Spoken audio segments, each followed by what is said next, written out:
Yes, you're welcome back for this second lesson about phase equilibria. And today we are going to specifically be looking at phase diagrams. A phase diagram is a plot showing conditions of temperature and pressure under which different physical states of a substance are stable or in equilibrium. So we are looking at a certain substance, but existing in different physical states, right? For example, it can be water when it is in solid state, liquid state, vapor state. Those are different phases.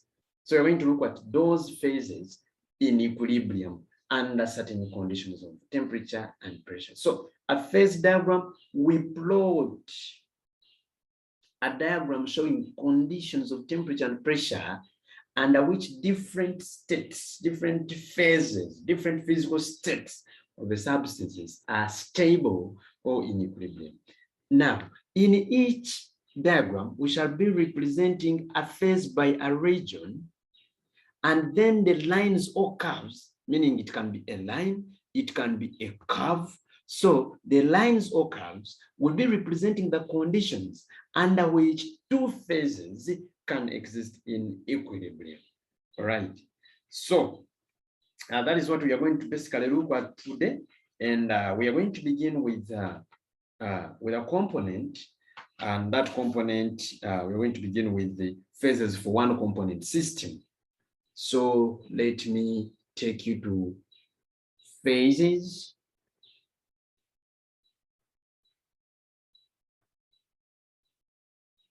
For one component system.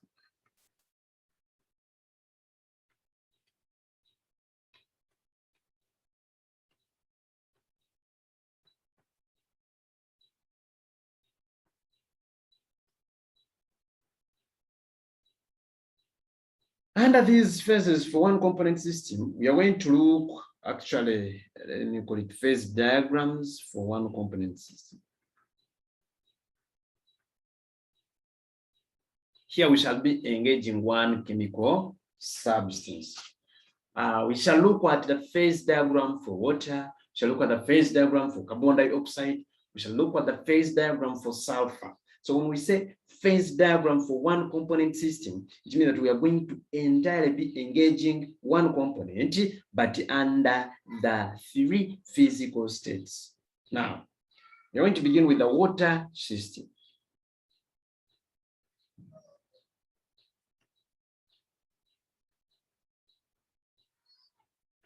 We're going to begin with the water system. Now, under this water system, you know, water can exist as liquid, water can exist as solid, that is when it is ice, or it can exist as vapor.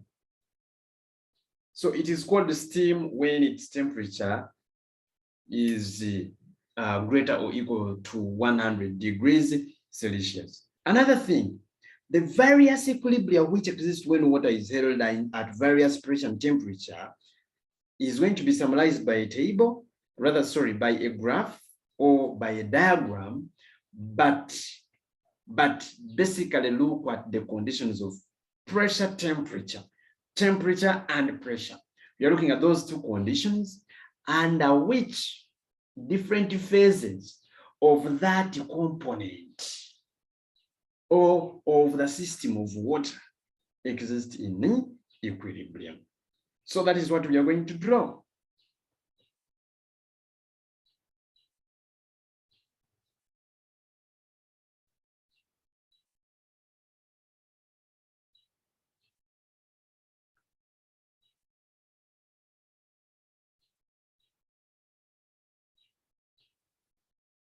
So here we have vapor pressure.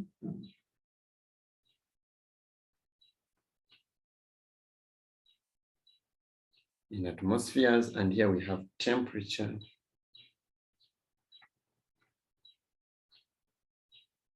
In degrees Celsius.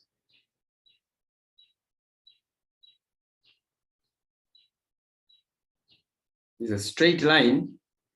Draw it as a straight line. My my pen that I'm using can behave stubbornly, but this is supposed to be a straight line.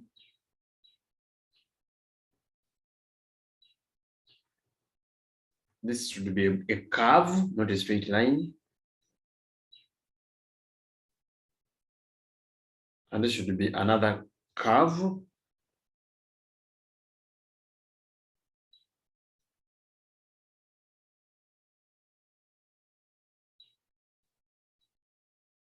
So we are going to call this one point O.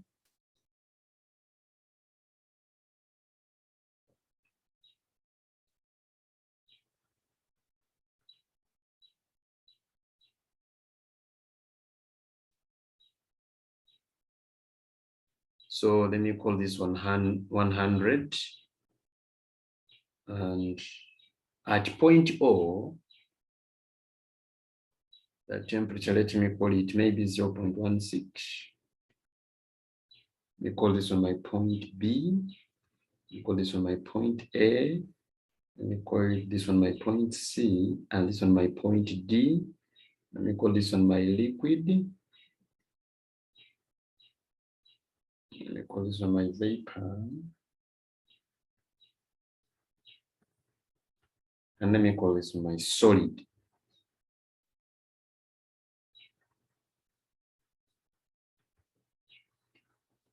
So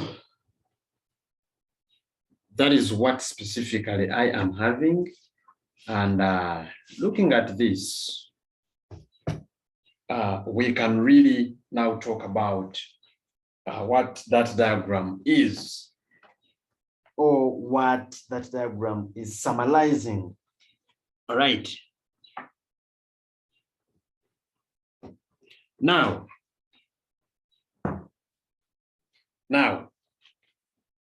I want you to note that at conditions of low temperature and low pressure, when the temperature is low and when the pressure is also low, that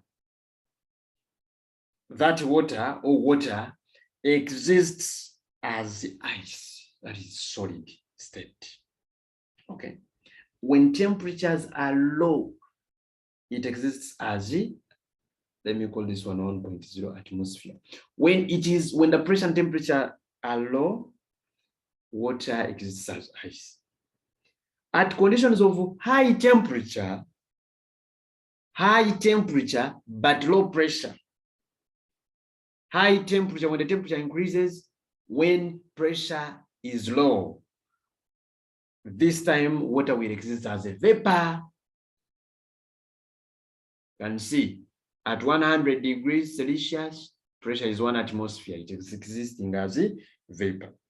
But at high temperature and high pressure, when the temperature is high, okay, maybe this side, and also pressure is high, it will exist as a liquid. So what you should know, we say that at low temperature and low pressure, water exists as ice. But at high temperature and low pressure, water exists as steam. But at high temperature and high pressure, it exists as a liquid. So we are going to look at what each line stands for and the meaning of each line. Then that way we shall understand. Now, want first to know what line OB stands for. I'm going to explain it here, condense some of the words I'll be saying them out. Maybe as you play this video, you can keep noting most of the statements. Okay, but let's begin with line OB and we see what line OB stands for. Line OB is the vapor pressure curve. All right, is the vapor pressure curve, OB, vapor pressure, write all the words, vapor pressure curve, or what one can call the vaporization curve of liquid water. Vaporization curve of liquid water. It shows the effect of pressure on boiling water. We've said that it's the vapor pressure curve. It shows the effect of pressure on boiling of water, i.e., you should note that the increase in pressure results into increase in boiling point. Increase in pressure increases the boiling point. Right. So any particular temperature along this curve gives the boiling point of water at that pressure. So if you need the boiling point of water maybe at a certain pressure, you just correspond and maybe you read it off. Because we have said that at any, any particular temperature that you read along this curve will always give you the boiling point. All right. So, in other words, that line OB shows the variation of vapor pressure of the liquid water with the temperature. It summarizes all conditions of temperature and pressure under which liquid water and water vapor are in equilibrium. So one may wonder that if now they ask me to explain what these lines stand for, all these curves, what should I write? Simply first tell me that OB is the vapor pressure curve or the vaporization curve of liquid water, and tell me what does it show. Okay, so you will tell me that it shows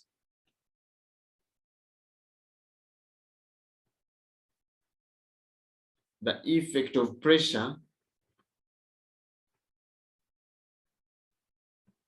on boiling water or on boiling of water. Then you told me that that an increase in pressure results into increase in boiling point. Then you also tell me that it summarizes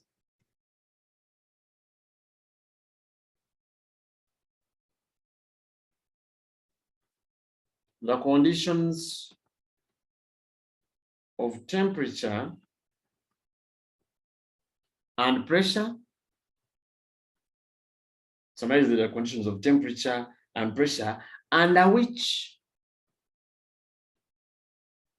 liquid water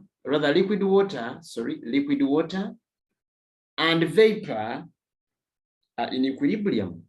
Liquid water and vapor are in equilibrium. And you can really see that along this line, we are in the region of liquid, this side, and we are in the region of vapor. So one even can draw, show that along this line, along this line, one can draw to show me that along this line, the liquid water and vapor are in equilibrium. So that is the first line.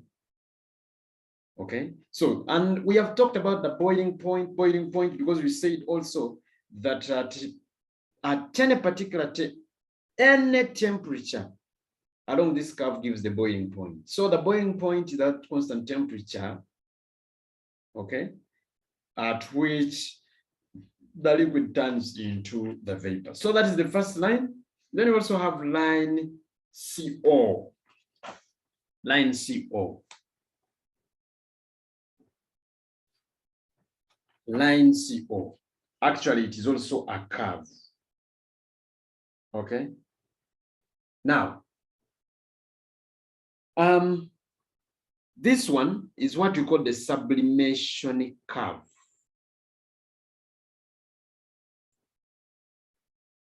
Sublimation curve of ice, or sublimation curve for ice.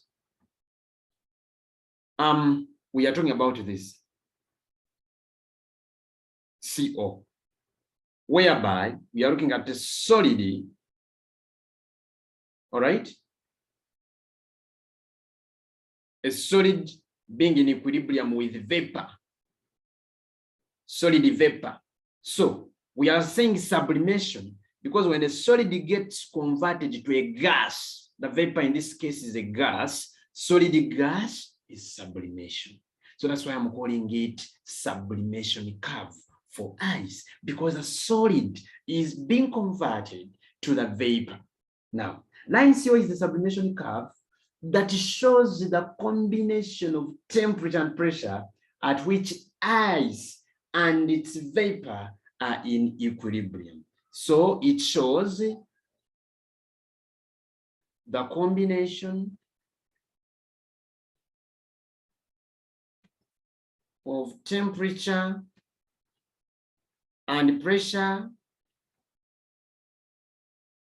right, at which ice and its vapor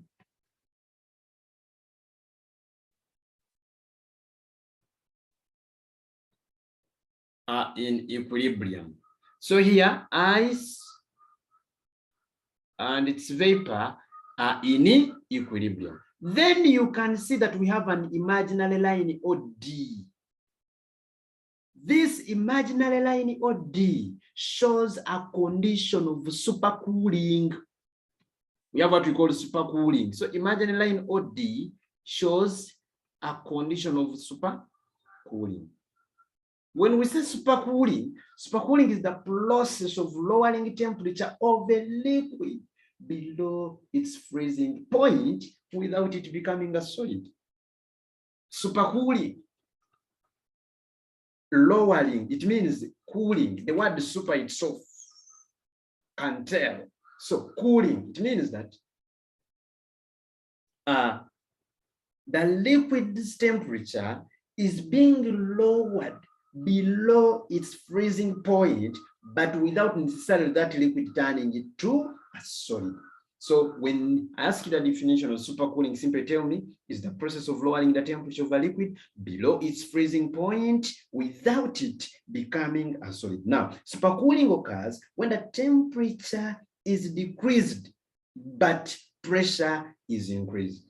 So supercooling occurs when temperature is decreased with an increase in pressure. So this one specifically, I would say that this imaginary line shows supercooling, but this one shows the solid and vapor in equilibrium, what we have called the sublimation curve. All right. Then we have this straight line. I told you that this OA is a straight line. You draw it as a straight line. And this straight line OA is the melting point curve.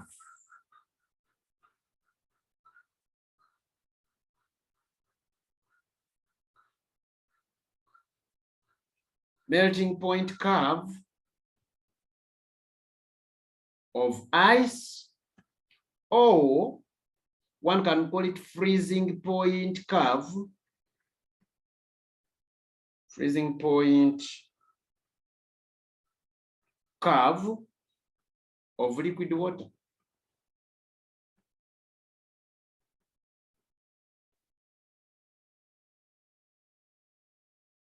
Okay. It is the melting point curve of ice or freezing point of liquid water. So it shows the effect of pressure on melting of ice or freezing point of liquid water. Effect of pressure. Effect of pressure on melting point of ice or freezing point of water.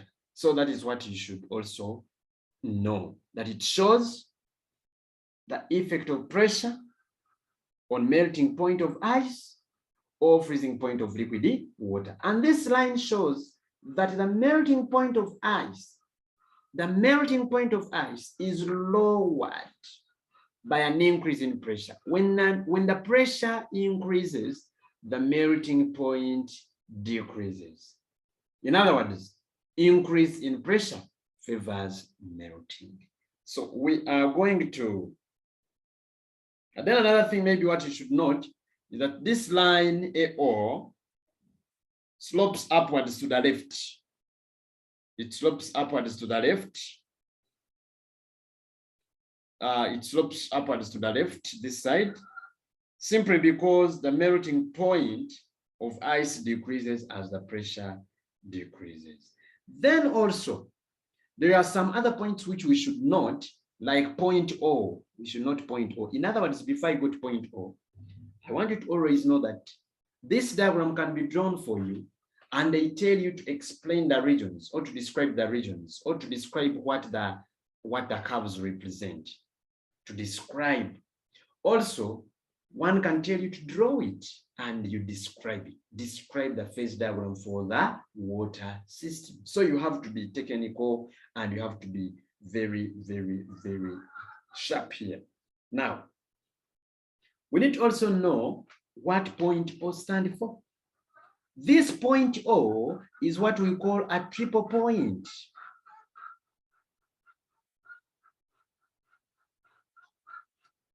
Point O is a triple point. And when we talk about triple point, a triple point, that is a point that shows conditions of temperature and pressure under which all the three phases coexist in equilibrium with each other. At this point, the triple point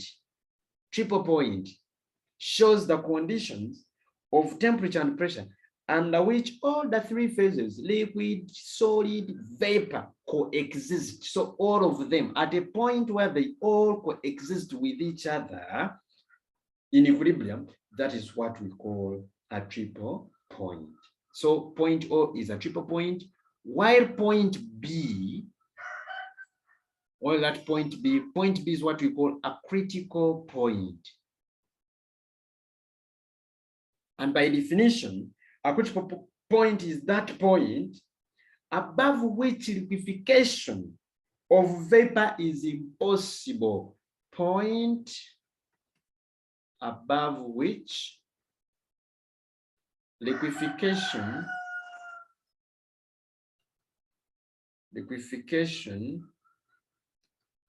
of vapor is impossible. However much pressure is increased.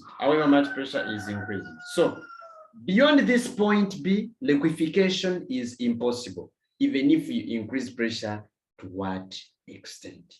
So that is what we are having as for that diagram. But still, to go back to line OA, to bring it out clearly, we said that OA is a melting point curve of ice or freezing point curve of liquid water. And we said that that line shows the effect of pressure melting of ice or freezing point of liquid water. And we said that the line shows that the melting point of ice is lowered by an increase in pressure. And that is what I want us to explain. However, for the diagram, that is all we can talk about it. But then let's describe the reason as to why increase in pressure favors melting. Allow me first do something like this. Let me first do something like this.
So now, when water freezes, you need to note that when water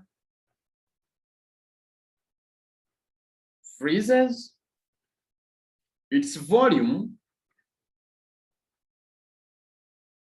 increases, specifically due to stronger intermolecular hydrogen bonds formed. Stronger intermolecular hydrogen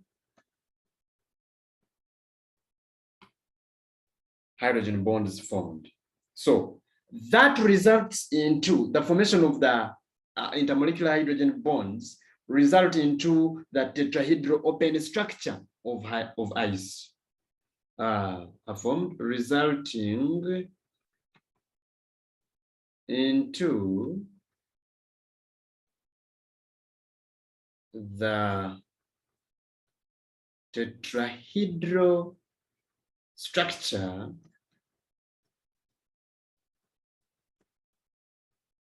the tetrahedral structure of ice. The intermolecular hydrogen bonds I'm talking about are these.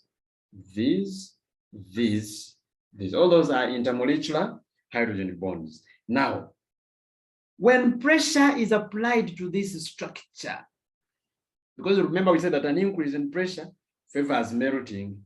So when high amounts of pressure applied to this structure of ice, because remember that water has frozen, so it has formed the ice. Ice takes this form, the tetrahedral structure. Now, when you apply pressure to this structure, the hydrogen bonds are broken down. The hydrogen bonds are broken down.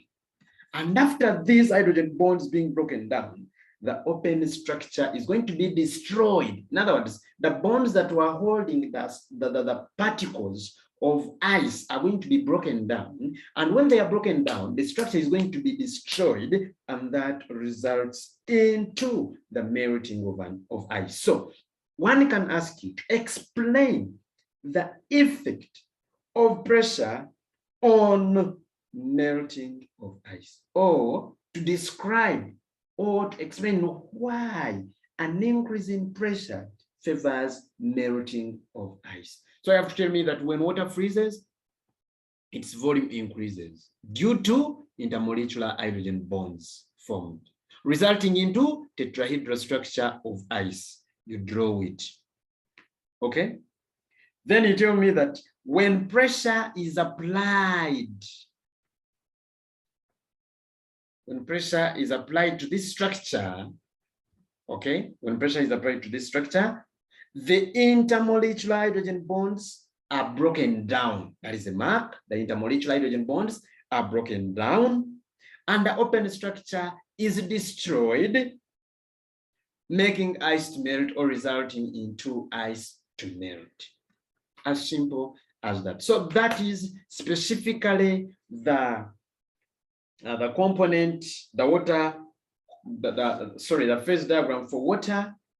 And in our next video, we shall be recording the component, the phase diagram for carbon dioxide, after which we shall be looking at the one of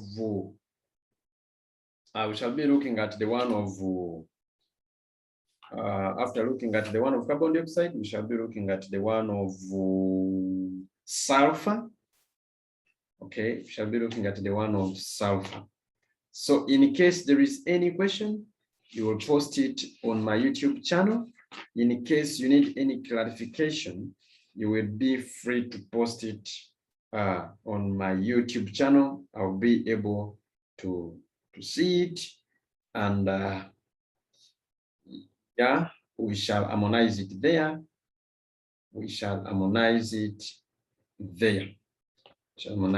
So there are very many other questions. After that discussion, I'll be sending very many questions for you to practice, so that you master all these things that we've been discussing about. I wish you all the best. I wish you all the best till we see you next time. But before I move off, before I take off, allow me put a guiding question here for you. Allow me put a guiding question for you so that each and every viewer can do this question.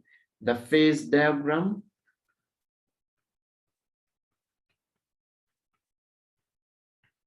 of water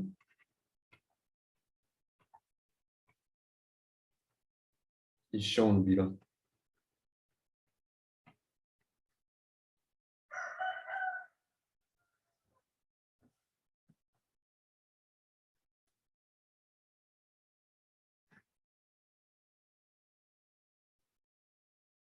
Is a straight line.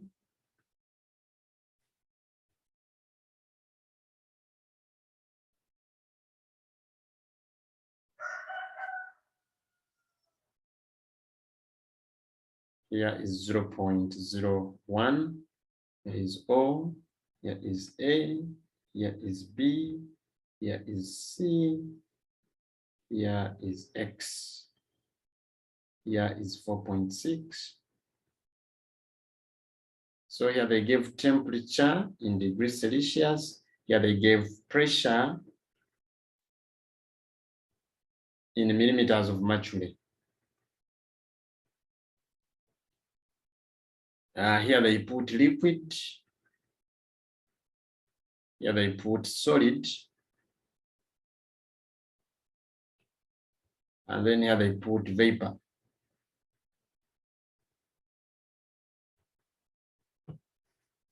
Okay, so the question is saying, the question,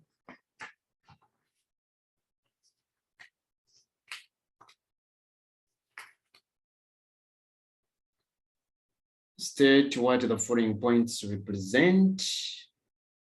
State what the following points represent.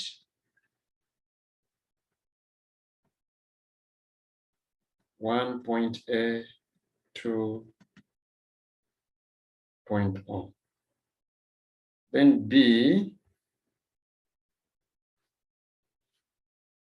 state what would happen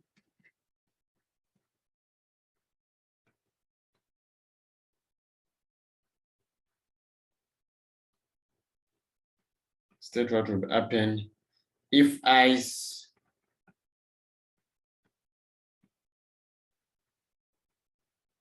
at point X was heated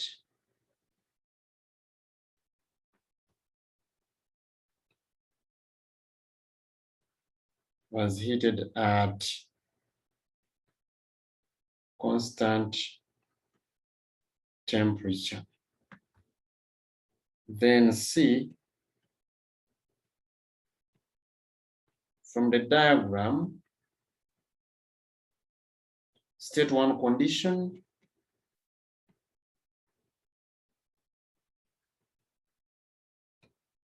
necessary for ice to melt. State one condition necessary for ice to melt. So that is a simple question. However, I'll be putting many more questions as we progress. I wish you all the best. Thank you for viewing. Next time we meet.